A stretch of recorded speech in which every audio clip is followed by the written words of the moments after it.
Shalom, family. This is Eliah, and I wanted to speak to you on a number of issues. I actually intended for this video to go out live, but unfortunately I'm dealing with a very bad connection according to YouTube. So I'm recording this now, and I will hopefully get a chance to get this uploaded. The title of this video is called Purging Out the Leaven.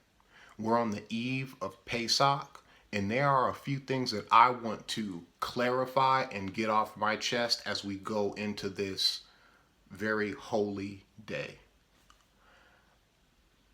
I want to begin by talking about what Scripture says on a few issues. As many of you know, I have come forward with an open rebuke of Yoshiyahu and Huldah, and that's ruffled a lot of feathers. It's also brought a lot of accusation in my direction and a lot of attack, which is to be expected. It's okay. You should be questioning what my testimony as well as theirs. What you should not be doing is answering a matter before you hear the full story, because the same will be a folly and a shame unto you. So I'm not upset at people questioning me. You're right to do so. However, there have been a number of really off-base accusations that I want to clarify, and I want to refocus on the points that I've made in my rebuke of these two. I want to start off with a reading from 1 Corinthians chapter 5, and we're going to go with verses 7 through 13. All right? Purge out, therefore, the old leaven, that ye may be a new lump, as ye are unleavened. For even Mashiach, our Passover, is sacrificed for us. Therefore let us keep the feast, not with old leaven, neither with the leaven of malice and wickedness, but with the unleavened bread of sincerity and truth. In doing this, I am looking to bring forth truth, in an effort that we may all gather in sincerity and not in falsehood. All right? I wrote unto you in an epistle not to company with fornicators, yet not altogether with the fornicators of this world, or with the covetous, or extortioners, or with idolaters, for then must ye needs go out into the world.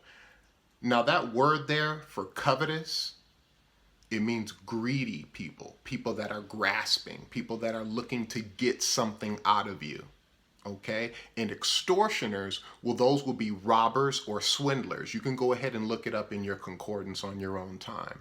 But the idea here is you should not be gathering with people who are driven by money, or rather with people who have a history of stealing from people.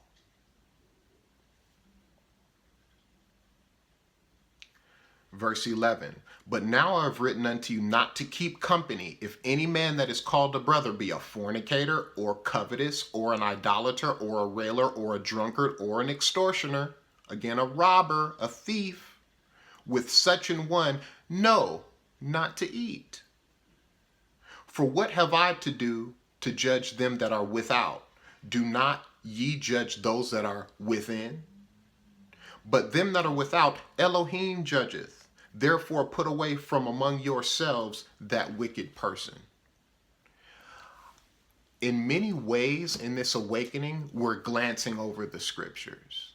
We've become sidetracked with knowledge, history, DNA, who we are as a people, and what we're getting away from is a simple foundational understanding of what the scriptures are saying. Don't let knowledge puff you up and lose the whole point. The whole point is to get back to the scriptures. In any knowledge that does not lead you ultimately back to obedience to Torah is false knowledge. I want to bring out again that I am being assaulted for sharing this information publicly on YouTube in front of the Gentiles, in front of the world, airing out dirty laundry. I've also been accused of not making an attempt to go to Yoshiyahu and Huldah in a private setting. That assumption, or perhaps that accusation, is utterly false. I've tried on numerous occasions to have meetings with them from the very beginning. I've spoken to Yoshiyahu about the conduct of his wife face to face. I apologized for allowing her to share secrets with me about their marriage that are so shameful and embarrassing that I haven't even brought them forward, and I never will, some of those things, because they're way out of pocket. I apologized to him to his face, and then I asked for a meeting. He said, okay, well, let's just let the feelings of anger calm down and then we'll get together. That was a little under a year ago. Throughout the year, I've been trying to get in touch with them to have a meeting. Both of them. Two of them, one of me, to address the issues that I've now brought forward to the Worldwide Assembly. I've held my peace for a long time. So to me, it is rather hilarious that people are accusing me of not attempting to get in touch with them. It's also people who do not know me, are far removed from the local assembly of the Ark in Fresno and Madera, California, and are writing off many assumptions because they are offended at me for bringing forth truth. Okay, so let's talk about airing dirty laundry from a scriptural standpoint, not from our feelings. Let's go to the book of Ephesians, chapter 5, and we're going to read verses 11 through 13. Ephesians 5, verses 11 through 13.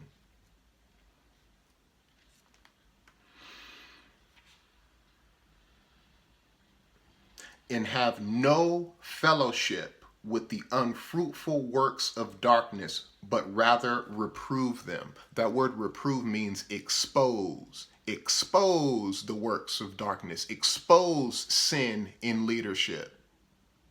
Don't hide it for the sake of appearances, because people are worried about how Hebrews may appear in public. Meanwhile, there's plenty of campers out there that are cussing people out and spreading hate.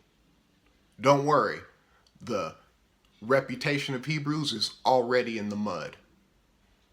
But if we call ourselves a remnant, then we need to not be afraid of truth. Even the Messiah said, the things that I tell you in secret, shout from the rooftops. Even Huldah said, a Hebrew should live openly, transparently, so that the light within us may shine out. That's a convenient soundbite, except when transparency leads to the exposing of sin and hypocrisy. There's no aspect of my life that I seek to hide. Someone also said, Brother Elijah, are you willing to go onto the YouTube and confess all of your sins? Let me tell you about some of the sins from my past life. What Yah delivered me from 3 years ago when he called me into this walk. Not as a teacher, but as a student. I was a porn addict. Very much filled with lust in my old life. Delivered from that because Yah revealed himself to me through his word. He awakened me spiritually. I also used to smoke cannabis all the time. Yah showed me that that was not of him, and I should be sober and vigilant, just like 1 Peter chapter 5, verse 8 says. I believe it's there. If I misquote, forgive me. Also, I wasn't living for him. I was living for myself.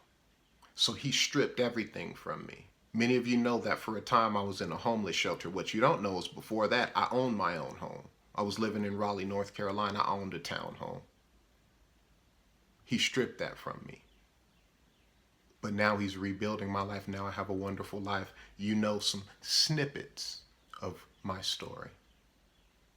I'm not afraid to confess the sins that I've committed in the past because they are in the past. I've confessed them. I've even confessed them to you, and I've turned away. 3 years ago, I turned away. What I'm not doing is saying, oh, well, I didn't commit those sins. That was a false allegation brought against me. There's nothing to repent from. No, I was living as a heathen, and I've stepped away from that. For 3 years, I've been walking with Yah. So those of you who say I'm afraid to air my dirty laundry, I've already told you that I lived in a homeless shelter. How much more humiliating can I possibly be about airing my own dirty laundry? How many of you guys are willing to say online that you lived in a homeless shelter, right? I do live transparently. Search my life. Speak with some of the associates that I know. It's okay. Learn my foibles. I live openly. I'm not hiding anything. We must first judge ourselves before we can bring judgment or correction. That's what that word means in that context, correction or rebuke to others. Okay? Getting back to this idea of exposing things to the light. I'm going to read 1 Corinthians 5:11-13 again. Have no fellowship with the unfruitful works of darkness, but rather reprove or expose them. For it is a shame even to speak of those things which are done of them in secret. But all things that are reproved or exposed are made manifest by the light. For whatsoever doth make manifest is light. We shouldn't be hiding things.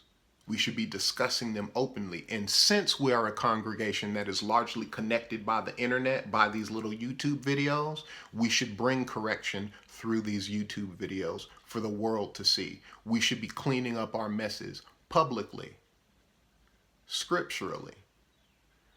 I've attempted to meet with Yoshiyahu and Huldah, not on one occasion, on several. They've played games. They've been purposefully evasive, so that they could bring this very defense up. Oh, well, he knows where I live. He should have came to my door and knocked. Yosh, you knew that I had issues with you, right? You could have called me.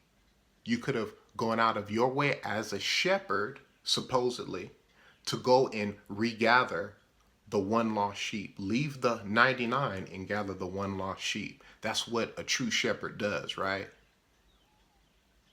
Careful when you're accusing people. It's that old African proverb, when you point one finger at someone, 3 point back at you. I understand that me bringing this forth will bring accusation against me. I'm at peace with that. But what I'm doing is for the health of the body. What I see is a cancer, that is to say, leaders that are walking in hypocrisy and seeking to make merchandise of my people. Yes, that's what I see.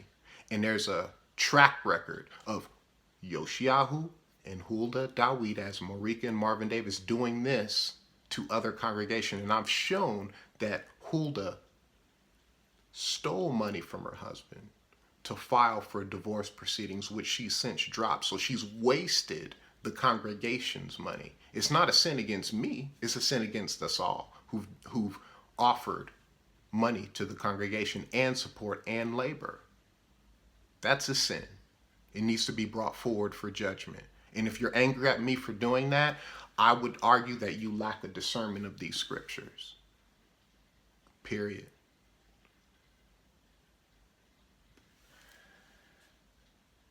Another issue that has been brought up is about me creating disunity. Man, stay off of YouTube. We need to handle this in private. You're creating a lack of unity within the body. Here is my question. Did Mashiach come and establish this assembly for unity? Or is that something that he's coming to establish in his second coming after he's judged the world? Let's see what he said in the book of Matthew chapter 10, verses 34 through 38, because I'm being accused of bringing disunity to the body. Okay. Think not that I am come to send peace on the earth. I came not to send peace, but a sword. For I am come to set a man at variance against his father, and the daughter against her mother, and the daughter-in-law against her mother-in-law. And a man's foes shall be they of his own household. He that loveth father or mother more than me is not worthy of me. And he that loveth son or daughter more than me is not worthy of me. And he that taketh not his cross and followeth after me, he is not worthy of me. If you love your pastor, your more than you love the truth, you're not worthy. You're not worthy of Yoshiyahu. Think about that as you defend people that you probably don't even know too well. Think about it. Think about their walk. Not the words that come out of their mouth, but their actual walk.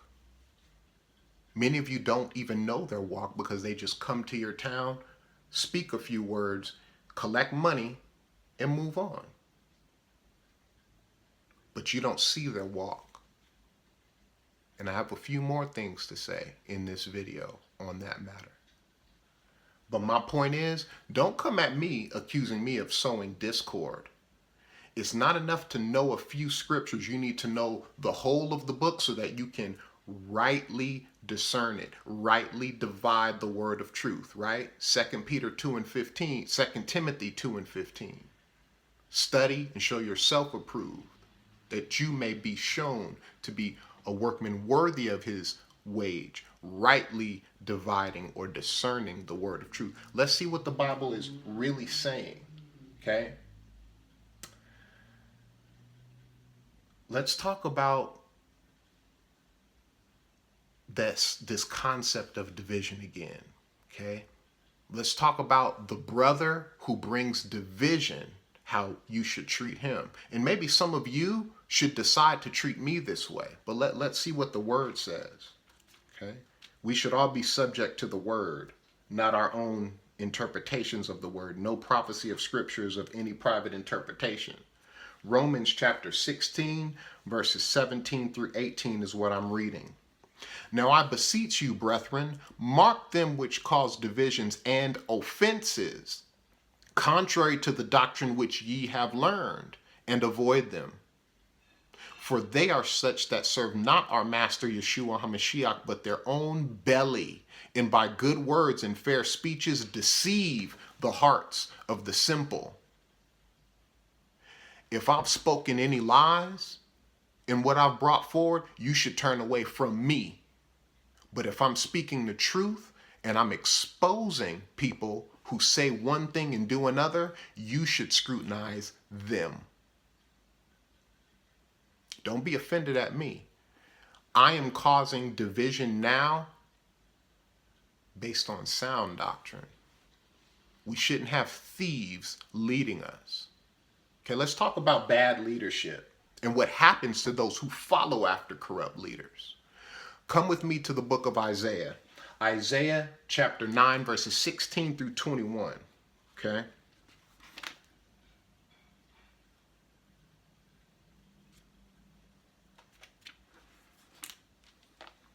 All right.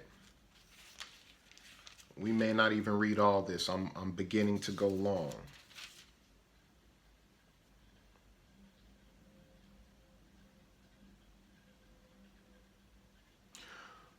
Isaiah chapter 9, verse 16. For the leaders of this people cause them to err, and they that are led of them are destroyed. I'll leave it there. You can read the other verses on your own. You need to be careful who you're allowing to lead you, because they can lead you into destruction.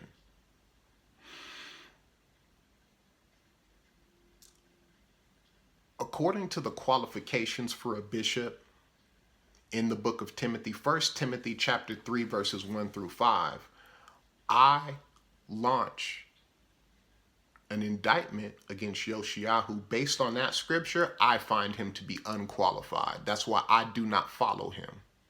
The knowledge that helped me to reach that conclusion, I've now brought before the worldwide assembly because Yosh has purposefully avoided me playing political games. So let's go there to 1 Timothy chapter 3, verses 1 through 5. We're purging out the leaven today. And I want all of you who accuse me of all manner of things, cowardice, oh, you won't show your face on YouTube, oh, you're hiding behind a keyboard. Here I am. So bring forth your next empty accusation. I'm right here. I'll be here too, just so you know. But I'm here to stand up for the people who are too timid to speak because they're intimidated. I'm not. Yah gave me a different kind of spirit. He gave me that Ezekiel chapter 3 verses 9 spirit. He made my forehead hard like a diamond so I can take it. But make sure that you're speaking truth because I'm going to speak nothing but truth.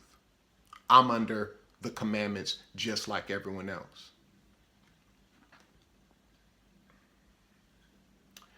This is a true saying. If any man desire the office of a bishop, he desireth a good work. What's a bishop? It's a dude who leads a congregation. A bishop then must be blameless. He shouldn't have a bunch of crimes that he's accused of or convicted of in a civil court. The husband of one wife, vigilant, sober, of good behavior, given to hospitality, apt to teach, not given to wine, no striker, not greedy of filthy lucre. He shouldn't always be hustling up money, but patient, not a brawler, not covetous, not seeking after money all the time. One that ruleth well his own house, having his children in subjection with all gravity. He should rule his household well, not just his children, but his wife as well. His wife shouldn't be going around bad-mouthing him and turning people against him, only to make up with them and then turn on all the people that she turned against him by telling the truth about her husband. So a man should be in control of his own household. Why? Verse 5. For if a man know not how to rule well his own house, how shall he take care of the assembly? The assembly of Elohim. So if a man is not ruling his own house well, which includes his wife, if his own wife is going around when she's angry at him for years, bashing him, turning against him, embarrassing him, he is not qualified to lead the assembly. That's what I found. That's why I'm coming forward. And many of you are offended. You're going to be even more offended when you see this video. But this is me purging out the leaven. What you do from now on is on you. If you want to be led by corrupt leaders who say one thing and do another, it's on you. It's not on me anymore. Because I've cried aloud and I've spared not. So let's talk about why you should be especially wary of bad leaders. And I'm going to give you some examples of this in the leaders that I've indicted.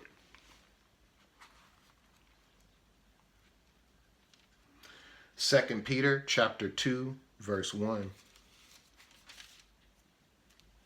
But there were false prophets also among the people, even as there shall be false teachers among you, who privily or privately shall bring in damnable heresies, even denying the master that bought them, and bring upon themselves swift destruction. So we are constantly warned about these false prophets.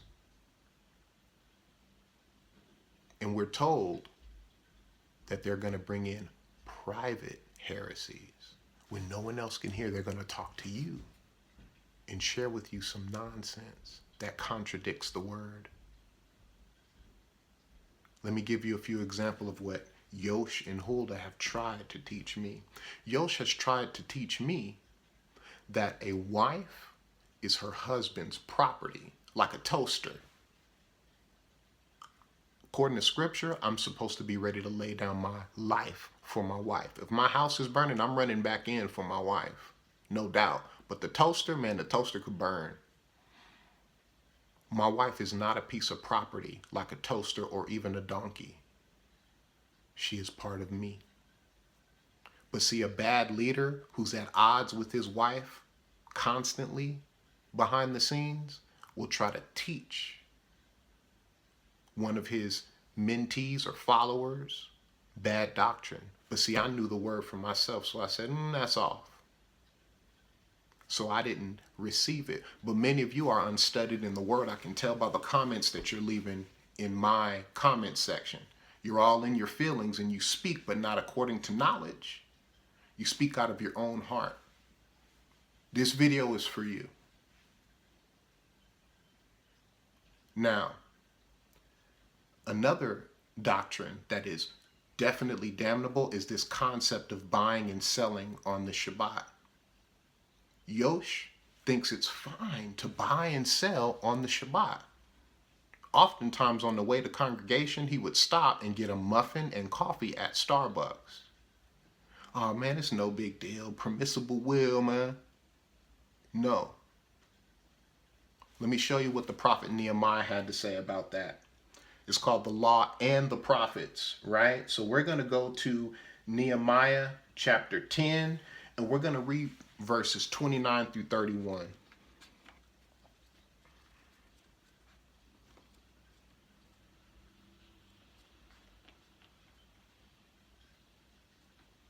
I'm running long because I have a few things to say with the commentary, but these are things that I need to get off my chest. I need to purge out the leaven so that my conscience is clear as we go into Pesach. Nehemiah chapter 10, picking it up at verse 29. They clave to their brethren, their nobles, and entered into a curse and an oath to walk in Elohim's law, which was given to Moshe, the servant of Elohim, and to observe and do all the commandments of Yahuwah, our master, and his judgments and his statutes, and that they would not give our daughters unto the people of the land, nor take their daughters for our sons. And if the people of the land bring wares or any victuals on the Sabbath day to sell, that we would not buy of them on the Sabbath, or on the holy day, which are all Shabbats or Sabbaths, and that we would leave the 7th year the exaction of every day. That's Torah. So you have a leader who is teaching damnable heresies, but in private. He doesn't say these things on YouTube. He says it privately, privily, just like the prophecy says. You guys have never heard Yosh try to argue that a wife is her husband's property. You're going to be mad at me for bringing that forward. But I'm showing you that this is why you should fear sitting under bad leaders, because they will lead you to destruction. That's why I don't sit under him anymore. I don't watch his videos. I haven't watched his most latest videos where he's probably putting up some kind of lame defense against me. But I'm here to tell the truth. If you can defend against the truth, you might be a liar. But I have receipts for the things that I say. And Yosh knows that he tried to share these doctrines. Other people have stepped forward and said that he sells bracelets on the Shabbat. All right. It's a bigger deal than you think. Remember, a man was stoned to death in the time of Moses for gathering sticks. It's a big deal. The Shabbat is a sign of the covenant. It matters. All right. Another false doctrine that I've come forward and shared, because people are asking me, are these people teaching false doctrine? Otherwise, shut up. Well, they do. Huldah believes that it's okay to get tattoos as long as you don't get them for the dead. She has Hebrew writing on her ring finger. I recall in conversation that it means something like free, because I think she got it when she was having another feud with her husband, because her husband does not rule his household well. And he doesn't rule his physical assembly well. You have many people in the assembly that are still of a Christian mindset after years in Torah. In the back, they say things like, well, if somebody buys me a lobster, I'm not going to refuse. You guys don't know these things because you're never there. That's why many of the young men who were prominent teachers who have taught many of you during your visits have left. They were gone last Sukkot. They were barred from attending because they raised issue with Yoshi's leadership. So they didn't come. Their money was refunded to them and they were barred from attending Sukkot. Yosh didn't want them there. Oh, Brother Lie, you shouldn't be sharing that on YouTube. Some of you guys love lies, and that's going to put you in danger of the judgment. Be mad. Be mad at me. Continue to be mad at me. Huldah and Yosh, be mad at me. But what you're not going to accuse me of doing is telling a lie. Yah is always watching. He's watching me as well. And if I'm on here telling lies, I will be judged for that. And I fear Yah. I'm not out here worried about what people think, because I don't pay my bills by doing this. I do this to serve Yah. And if people want to donate and people approach me to donate, I'm not going to not let them donate.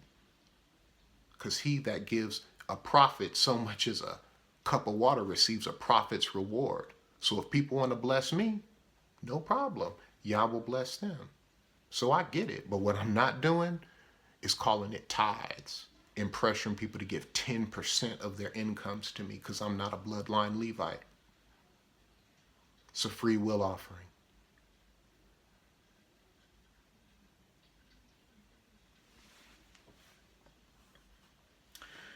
Here's another issue that I see in the body, and I'm going to end with this because I'm purging out the leaven, and I'm asking people to examine their own hearts. Many of us are so focused on learning Hebrew that we've forgotten that the most important thing is to learn these commandments. Were we ejected from our land and subject to the curse because we didn't speak proper Hebrew? Or were we ejected from the land and subjected to the curse because we couldn't keep Torah? Read it for yourself. Yah didn't say, you need to master my language or I will eject you from the land. No, he said you need to keep Torah, and he preserved it in all the languages of man so that we would be without excuse. So for those of you who are more fixated on learning Torah, learning Hebrew than learning Torah, you need to realign your priorities. And don't be puffed up with some knowledge of Hebrew that you forget that it's important to keep Torah. We are a covenant people, and Yah is presiding over us right now. We're different from the Gentiles. We get judged in this life, and he brings calamity to us. He brings marital woes to us. He brings legal action to us as a sign that we are under judgment. So if you see people who claim to walk in Torah continually suffering, it's not always because they're being persecuted for righteousness' sake. Tribulation and anguish upon every soul that doeth evil, to the Yehudi first, and also to the Gentile or Goyim. Remember, any knowledge that does not ultimately lead you back to obedience to Torah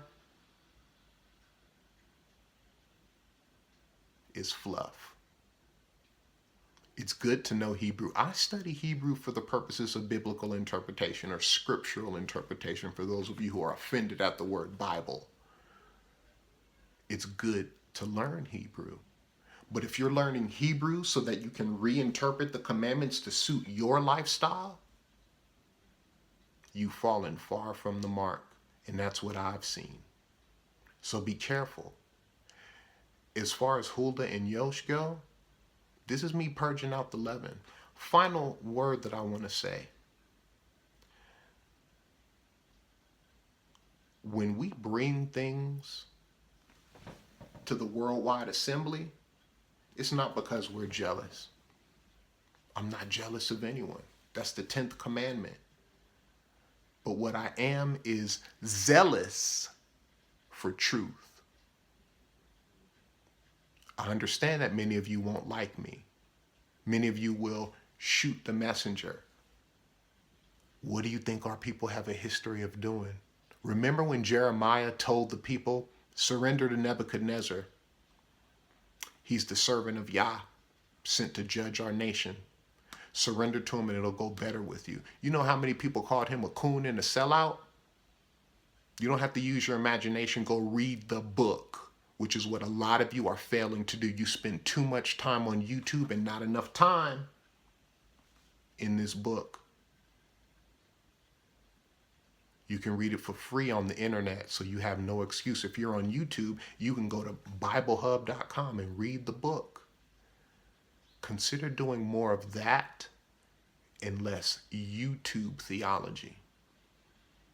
That's why many of you are so easily led astray. Some of you guys think that Yah is a woman because you heard it on a YouTube video. It's folly. Study and show yourselves approved. Stop looking to YouTube and to men to lead you into all truth. Let Yah do it. He already gave you his declared word. Read it for yourself and then you'll be able to discern false prophets. You won't need a YouTube video to do it for you. And to all of you out there who are constantly seeking to accuse me of cowardice, you don't know me. Because if you knew me, you would know that I've been through so much stuff. Stuff that will probably make you piss your pants. You don't know me. So you might want to just be silent. Because remember, every idle word that a man shall speak, he shall be held account for in the day of judgment. And if my words are idle, Yah will bring that same judgment against me. I know what the scriptures say, so I'm here to speak truth. And if the truth offends you, be offended. So I've done my part to purge out the leaven. For those of you who are celebrating Pesach, I bid you shalom. Have peace in your Passover. Make sure that you are with people that are worshiping Yah in spirit and in truth, and not people that are looking to make excuses for sin or looking to point fingers at others as their sin is exposed.